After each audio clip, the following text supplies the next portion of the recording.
Le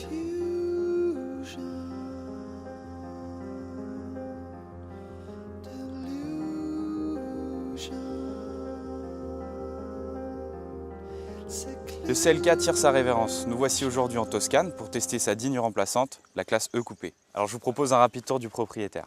Tout d'abord, ce qu'on peut noter, c'est ce physique assez particulier, puisque vous l'avez remarqué, c'est un coupé. Et Mercedes a particulièrement travaillé sur l'aérodynamisme. Et le résultat, c'est que cette classe E coupé affiche le meilleur coefficient de pénétration dans l'air du monde pour une voiture de série. Donc c'est vraiment une prouesse, tout en n'altérant pas le design. Deuxième remarque, c'est l'apparition aussi de cette calandre qui est inspirée de la berline avec ses deux optiques.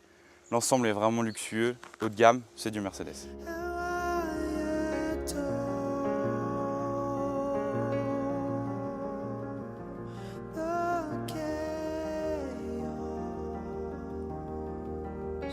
Comme sur la berline qu'on vous a présenté la semaine dernière, le coupé s'occupe tout particulièrement de la sécurité de ses passagers.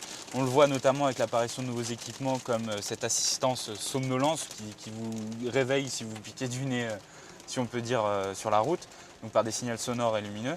Mais aussi le Driving Assist qui est un équipement qui gère l'amortissement en fonction de votre mode, si vous êtes en mode confort ou en mode sport. Donc vraiment tout un arsenal technologique dédié à la sécurité des personnes et aussi à optimiser les performances routières.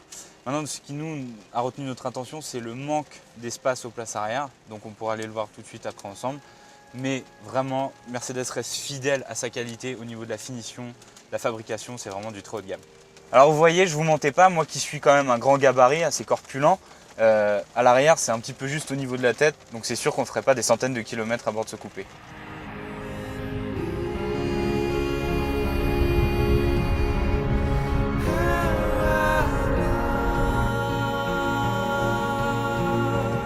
Ce classe E coupé dispose d'un véritable arsenal technologique. C'est ce qu'on est en droit d'attendre pour un véhicule à 50 000 €.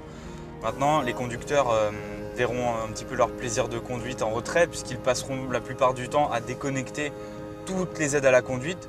Donc ça, c'est un petit peu dommage, parce que par rapport au CLK qui était vraiment sportif, c'est vraiment une déception.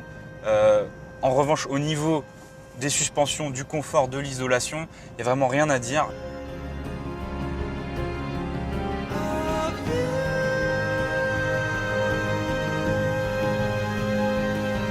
Au final, ce coupé classe E privilégie davantage le confort à la sportivité, chose que ne faisait pas le CLK avant.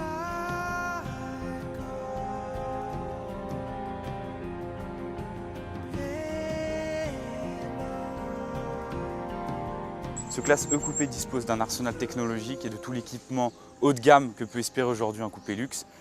De bonne motorisation, notamment on l'a vu avec l'apparition d'un 4 cylindres diesel de 204 chevaux qu'on aura prochainement à l'essai. Aujourd'hui on a eu un essence, on a bien profité. Maintenant au niveau des tarifs, c'est vrai que bon, Mercedes, la marque à l'étoile, c'est jamais réputé pour être low cost. Donc Mercedes a toutefois fait un effort sur le prix, avec un prix d'attaque de 44 800 €, ce qui reste encore assez compétitif compte tenu de l'équipement technologique.